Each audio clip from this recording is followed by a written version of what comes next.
estudantes da nossa segunda série do ensino médio, para mais uma aula dos nossos aprofundamentos maravilhosos, né? E continuamos aqui na nossa jornada, no nosso componente número 5, né? Os aspectos socioculturais da alimentação. E hoje a gente já vai aí pro fim da nossa atividade 1. Mais ou menos isso. Estamos na aula 1 de sistematização, né? Vou até vir um pouco para cá. Aqui, ó, vai aparecer para vocês aí na tela. A gente hoje vai iniciar a aula 1 de sistematização, que são 2 aulas, né? Do nosso aprofundamento, a cultura do solo, do campo à cidade, a unidade curricular, o indivíduo e o ambiente, e o nosso componente, os aspectos socioculturais da alimentação. Apenas maravilhoso. Ai, meu Deus, é o Sidney. Ah, arrasou. Trava na beleza.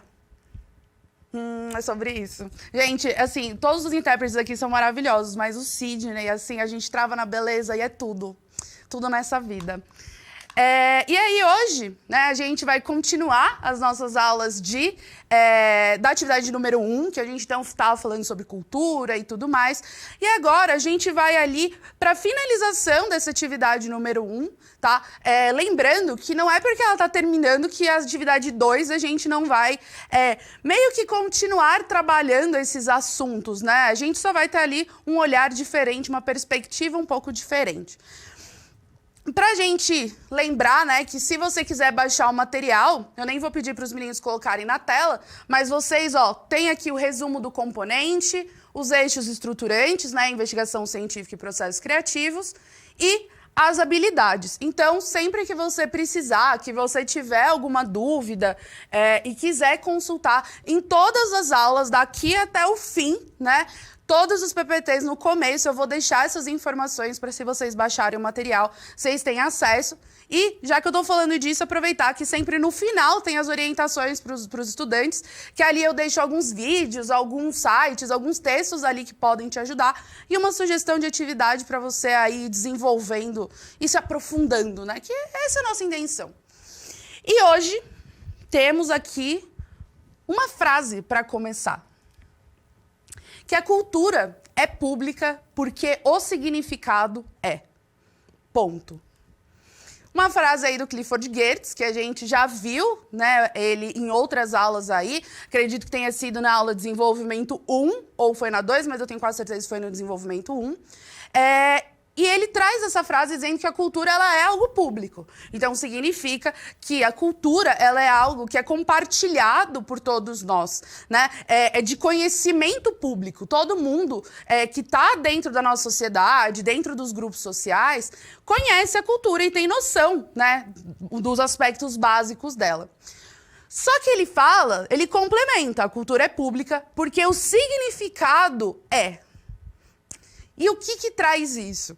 A gente já vem conversando um pouco que o principal aspecto da cultura é essa questão de trazer significados, né? E isso, né, é também uma das principais coisas que vai diferenciar quando a gente fala do humano e do animal. A gente falou sobre planejamento, abstração e tudo mais. Mas um dos principais aspectos que traz ali para os seres humanos um outro status é o fato de que a gente dá significado para as coisas. E aí você vai falar, que coisas? Todas elas. E absolutamente todas as coisas têm um significado, né? Elas podem não ter um significado explícito, tipo quando você vê uma placa de trânsito e tá escrito pare, né? Ou sei lá, quando você vê um semáforo e tá vermelho, ali você tem um significado que talvez seja um pouco claro, seja implícito, né? Então, tá vermelho, parei, né? É um significado ali que você já sabe, né? Fica claro. Mas nem sempre esses significados, eles são tão objetivos ou claros assim. A gente pode dizer, por exemplo, que um celular, ele não tem um significado, ele é um aparelho que a gente usa, enfim, na vida. Mas quando a gente vai analisar que hoje, muitas vezes, o celular que você usa, a marca de roupa que você está vestindo, ela traz também um significado do seu status social, né? Ela muitas vezes vai trazer outros tipos de significado, de preferências, enfim. A gente começa a entender que mesmo coisas que a gente acha que não trazem um significado por trás, muitas vezes acabam ganhando um sentido, né? Acabam ganhando alguma coisa que está ali escondida. tá?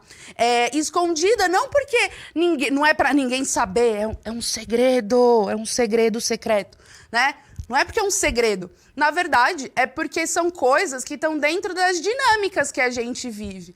Sabe meio que quando a gente conhece alguém há muito tempo, e aí só de olhar pra ela, ela já sabe o que você tá dizendo? É meio que isso, não tá implícito. Às vezes você nem sabe explicar, né? Você fala assim, eu não sei, eu sei que é desse jeito, eu entendo essas dinâmicas, mas nem sempre é um significado claro, tipo, vermelho significa pare, verde siga e amarelo preste atenção, vamos dizer assim, tá? E aí, para isso, a gente vai entender um pouco o que significam esses símbolos, né? Aqui a gente, obviamente, vai olhar para símbolos mesmo, né? Como a gente conhece, mas a ideia é a gente entender que quase tudo, se a gente for pensar, é um símbolo ou traz um significado. Então, vai aparecer para vocês que o termo símbolo tem origem no grego, que vem do grego, que eu nunca posso deixar o Cortella para trás, da palavra símbolo, né? E ela fala, né, que ele só é um signo. O que é um signo? É algo que tem um significado abstrato. Por exemplo, religião, nação, quantidade de tempo ou matéria. O que significa que ele tem um resultado abstrato? Você consegue pegar em 1 quilômetro? Tipo, palpável, às vezes, numa conta, ou, sei lá, uma religião. Você consegue pegar o catolicismo? Você consegue pegar o budismo na sua mão? Você não consegue. Esses significados, eles são abstratos, né? Significa que eles são conceitos, eles são... parte deles é teórica, não é algo que você pega, tipo, celular. O celular não é abstrato, eu tô vendo, né? Mas quando você fala muitas vezes de símbolo, você está trazendo significados que são abstratos, eles nem sempre são palpáveis, ou eles significam, o desenho é autoexplicativo. Acho que um bom ponto é esse. Nem sempre o próprio símbolo ele é autoexplicativo, né? E a gente vai ver isso com alguns exemplos, tá? E aí, o signo, né, esse símbolo, ele é algo que representa sempre alguma coisa para alguém. E esse alguém, ele pode ser dividido em quantidades, né? Então, você tem símbolos que estão no macro, ou, vamos dizer, símbolos que são universais. Então, esse universal são símbolos que provavelmente são conhecidos por quase todo o globo, porque também generalização absoluta é meio surreal, porque a gente tem que lembrar que podem existir localidades onde esses símbolos não tenham esses mesmos significados, mas a gente pode dizer que existem alguns símbolos que eles são quase que globais, né? E aí a gente pode usar como exemplo até símbolos de marcas. Se você vê um M bem grande, amarelo, com aquele desenho, você sabe exatamente o que é aquilo. Então, é um símbolo, né, vamos dizer, que é meio que globalizado, né? Então, as pessoas ao redor do globo têm esse mesmo significado, as mesmas interpretações. Existem símbolos que podem ser nacionais, podem ser relativos a países. Então, ele tem um significado dentro de um país, dentro de uma realidade. E existem alguns símbolos que podem ser de só grupos sociais. De, por exemplo, memes, emojis, tal. Tem alguns deles que só têm sentido dentro de um grupo muito fechado. Que talvez se eu mostrar para você ou para outra pessoa, ela não vai saber o que aquilo significa. Ela não vai entender o que eu quero dizer com aquilo. Então, os símbolos, eles têm significados para alguém, né? Mas quando a gente está falando de cultura, significa que esses símbolos eles não têm significado para uma pessoa só, mas para um grupo de pessoas. E esse grupo pode ser um grupo pequeno, como pode ser um grupo muito grande, como a gente deu exemplo ali de uma marca que, se você olha, provavelmente ao redor do globo, as pessoas sabem, né, o que significa, o que ele está querendo dizer ali. E aí esses símbolos, né, eles estão diretamente ligados com a cultura. E aqui eu trouxe outros teóricos e outras falas do Geertz, que são muito importantes, né? Lembrando que a ideia a gente está falando sobre investigação científica, então a nossa base de apoio são os nossos teóricos. Então o Weber, ele fala que o homem é um animal amarrado a teias de significado que ele mesmo teceu. O que isso também significa? Quando a gente vai falar sobre esses símbolos, esses significados, quem criou fomos nós mesmos, né? Se você pega, por exemplo, o símbolo da Igreja Católica, que é o crucifixo, O crucifixo não é que ele nasceu com esse significado. Não é que o significado antecedeu o próprio símbolo. Não. Nós demos esse significado a esses símbolos, né? Quando a gente pega, sei lá, de outras religiões, por exemplo, a gente pega a estrela com a lua, né, juntas. Da maneira com que ela está configurada, nós adquirimos e demos significado a isso. Então, nós somos amarrados nessas teias de significado que nós mesmos criamos. Então, nós também, a nossa vivência, a nossa experiência em sociedade, ela é meio que regida e amarrada por esses significados que nós mesmos, enquanto seres humanos, criamos, né?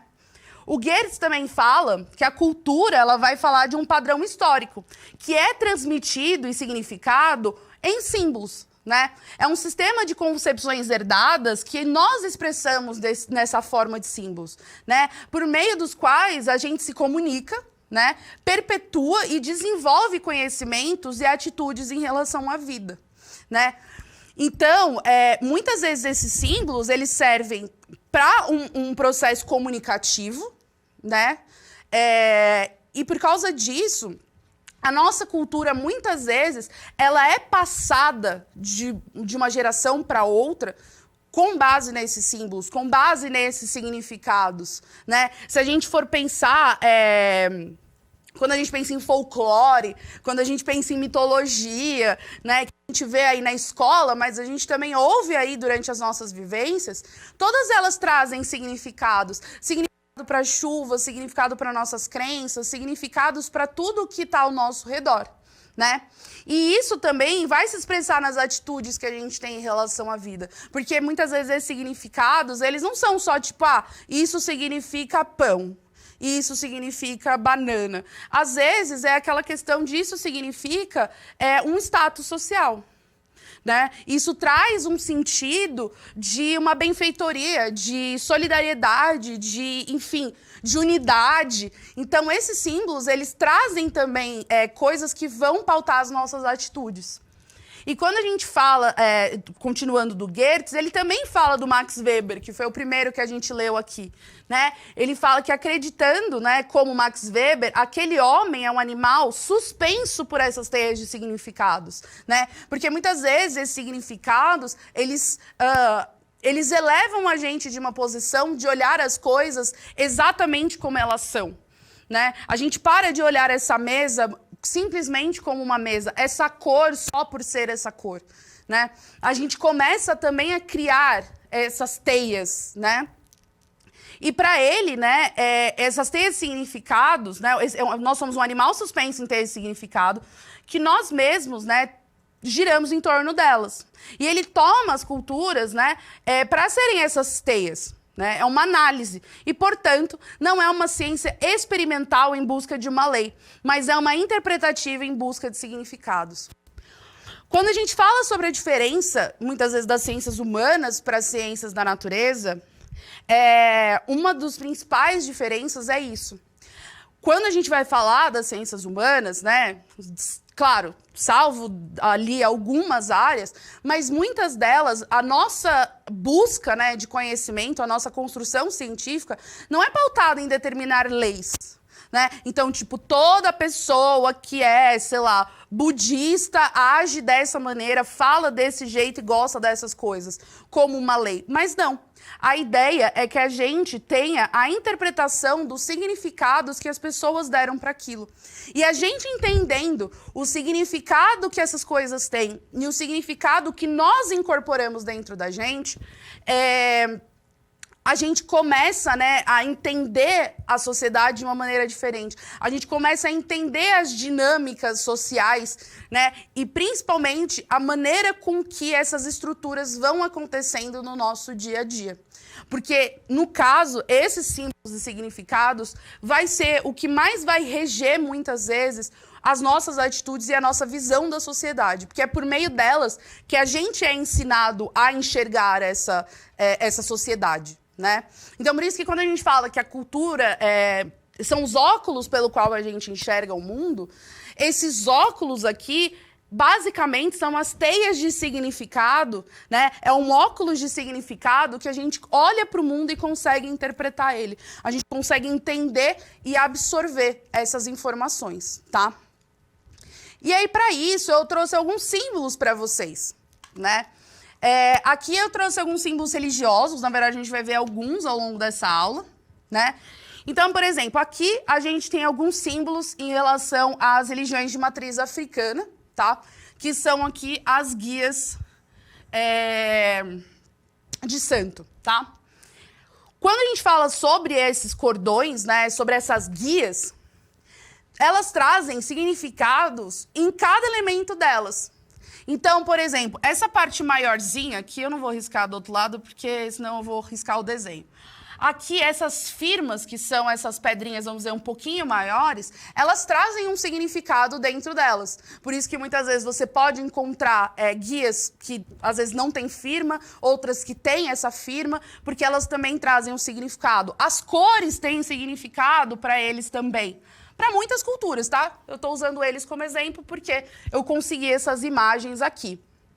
Por exemplo, isso varia muitas vezes um pouco, tá? Não é uma variação, mas varia às vezes um pouquinho ali de uma matriz para outra, mas eu vou dar uns exemplos aqui, mas, por exemplo, Oxum, normalmente, ela carrega com ela a cor amarela. Então, quando você vê guias ou símbolos que trazem ali a cor amarela, eles estão se remetendo ao símbolo dessa entidade, esqueci o nome, desse orixá, né, na cor amarela. Quando você pega, por exemplo, azul, muitas vezes o azul é vinculado a Ogum, né? Então, normalmente, quando você pega guias ou objetos com essa cor azul escura, né, um azul mais denso, elas normalmente estão se remetendo a Ogum.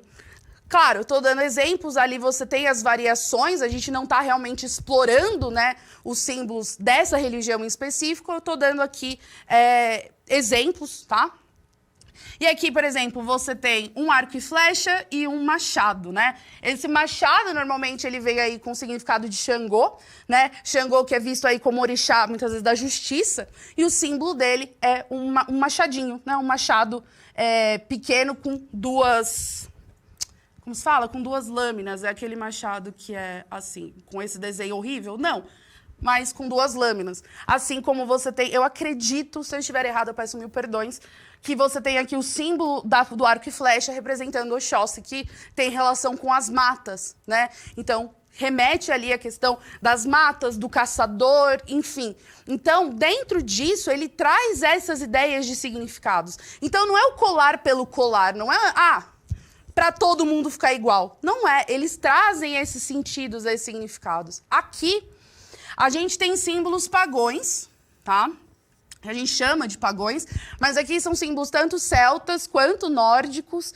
E qual é o ponto? Quando a gente fala da cultura nórdica, o principal elemento que você vai ver na simbologia são as tranças, são os nós. O que são esses nós?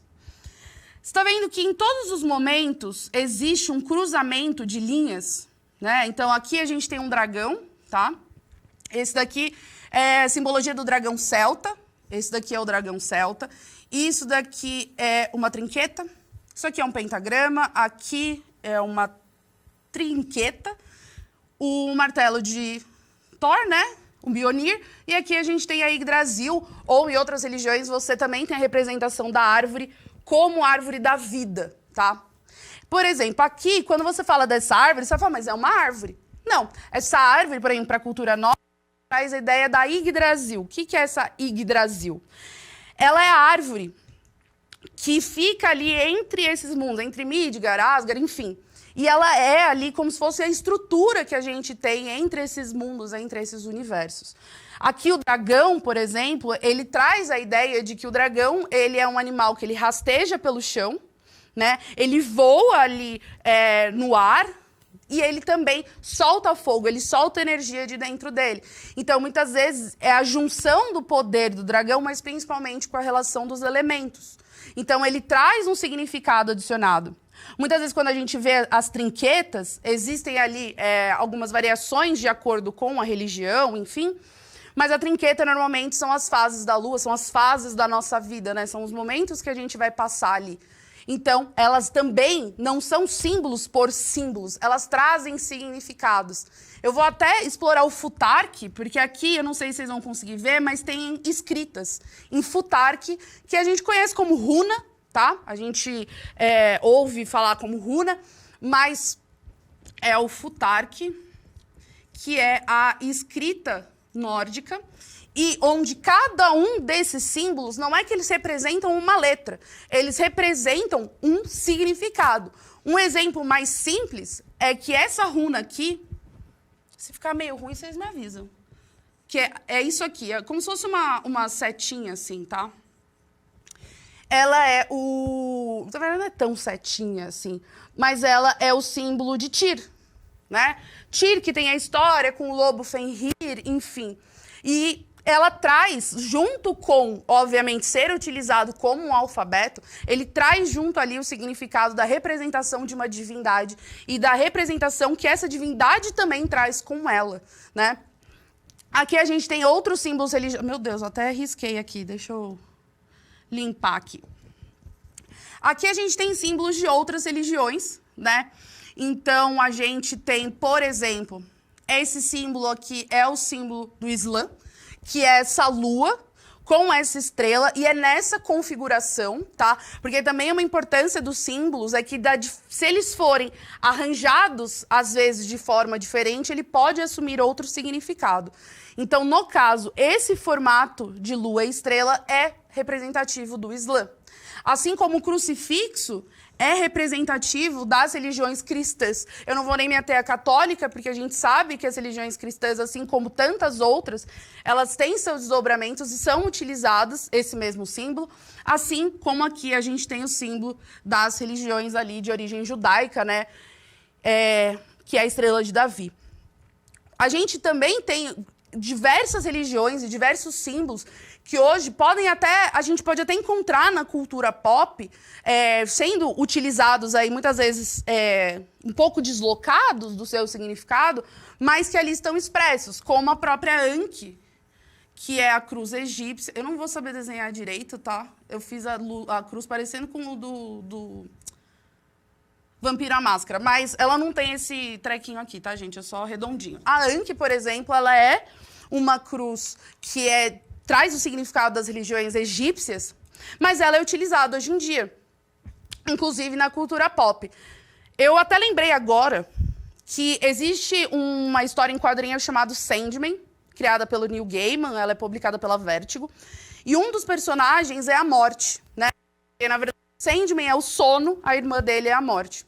E ela, como maquiagem, né, que no caso ela sempre aparece com esse símbolo, ela tem desenhado embaixo do olho... Aqui eu risquei isso aqui inteiro.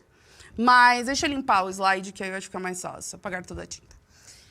Ela tem o olho, e embaixo do olho ela tem esse símbolo aqui, ó. Claro, bem mais bem feito, enfim. Que é uma parte do olho de Horus, de como é representado o olho de Horus. É óbvio que em cima tem o olhinho bonitinho, bem feito, né? Ela tem essa maquiagem embaixo. Quando a gente pensa, por exemplo, você vai olhar e falar, mas é uma maquiagem. Não. O fato de que isso é um elemento do olho de Horus, e isso faz parte da religião, na verdade, de toda a mitologia e simbologia egípcia, que tinham muitos textos e dialogavam diretamente com essa ideia dessa vida após a morte, desse processo que existe entre a vida e a morte, e principalmente a volta das pessoas, né, depois da morte.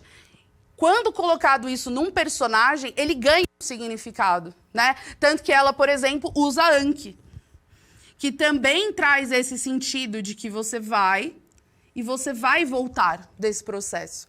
Então, ela já traz uma simbologia ali que já é um símbolo tão antigo, mas mesmo quando você coloca ele desassociado da religião, né, da mitologia, mas num personagem da cultura pop, ele vai ganhar esse significado, né? Ele vai trazer ali outros sentidos. Por isso que muitas vezes esses sentidos não são tão objetivos, não está na nossa cara, né? Mas lá por trás esse significado está sendo mostrado, né? Estão trazendo ele. A gente tem os símbolos que a gente usa também no dia a dia para se comunicar. Os símbolos não necessariamente eles são sempre místicos ou vão trazer essas ideias. Os símbolos eles estão presentes em todos os formatos e aqui a gente tem exemplos de símbolos do nosso dia a dia, né? Então, placa de banheiro. Podia não estar escrito banheiro aqui. Se tivesse só essa plaquinha, você já ia saber que era banheiros. Porque a gente já traz esse significado. Né? A gente já traz esse significado para esse símbolo. Aí você fala, mas isso é banheiro. Isso não é banheiro. Isso é uma mulher, vamos dizer assim, né? O desenho de uma mulher e de um homem, uma representação aí. Mas não está dizendo que isso é banheiro. Não tem uma privada aqui. Não é um símbolo claro. Tem uma privada, tem uma pia. Não tem. São duas pessoas. Mas a gente gerou esse significado. Ele foi passado para nós. E por causa disso, a gente nem tem dúvida sobre isso. Ele já vem automaticamente na nossa cabeça. Assim, temos símbolos que são mais objetivos? Temos. Aqui é uma bomba de gasolina, então você vai olhar esse símbolo, você vai falar, posto de gasolina. Tem um prato, você vai falar, provavelmente tem lugar para comer, né? Mas, por exemplo, aqui a gente tem símbolos como esses daqui. Que às vezes soltos não têm significados. Mas como a gente vive num lugar onde a gente todos os dias vê placas de trânsito, a gente vê pessoas no trânsito, a gente tem essa vivência, a gente já sabe o que isso significa, né? A gente já sabe que isso significa pare, proibido, bicicleta, enfim. Cada um desses símbolos traz elementos aí de comunicação. Porque eu podia escrever, olha, sei lá, tá com uma setinha aqui e com isso aqui, ó. Banheiro ao lado, feminino e masculino. Olha o quanto que eu tive que escrever e o quanto eu posso, por a gente compartilhar esses significados, né? Só ter um símbolo e eu já sei exatamente do que você está falando, tá? E aqui a gente tem emojis. Que hoje, se a gente for pensar, cada vez mais a gente se comunica justamente por significados. E uma coisa que, com os emojis, né, emoticons, enfim, como você chamar, que eu gostaria de trazer para vocês também, para vocês refletirem, é que é o seguinte, os símbolos, eles normalmente, quando eles existem, eles, principalmente hoje, eles já têm um significado atrelado a ele, né? Ou ele transmite já uma ideia, né, dentro da construção histórica que nos fez chegar até aqui. Mas isso não significa que esses símbolos não podem mudar de significados na sociedade e adquirir novos significados que vão acompanhar esses símbolos. A gente sabe que alguns emojis de comida, né, que no caso é, por exemplo, um pêssego. O emoji de pêssego poderia ser um pêssego. Mas, dentro da nossa cultura digital, ele adquiriu um sentido sexualizado, tá? Por motivos de sensibilidade e afins, não vou me ater a quais significados, depois vocês pesquisam, né, se for de interesse. Mas, por exemplo, fogo. A gente tem o emoji de foguinho. O emoji de foguinho era só para significar fogo. Agora, muitas vezes, eles têm ali ele ganhou um novo significado de, eu não vou dizer que sexualizado, mas um significado de relações amorosas. Então, por exemplo, eu estou afim de alguém. Eu vou lá e mando um foguinho para ele na DM do Instagram. Ele já sabe o que aquilo significa.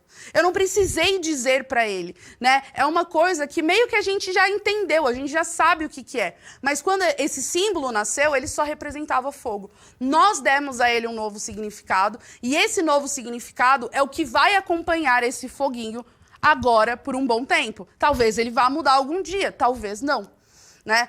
E isso faz sentido em que em algum momento isso fazia sentido dentro de um nicho. Agora, uma grande quantidade de pessoas entende esse significado. E isso faz com que esse foguinho, esse significado do pêssego, da berinjela, enfim, eles ganham significado dentro da cultura digital. Porque nela a gente deu um sentido que ele não tinha anteriormente, tá?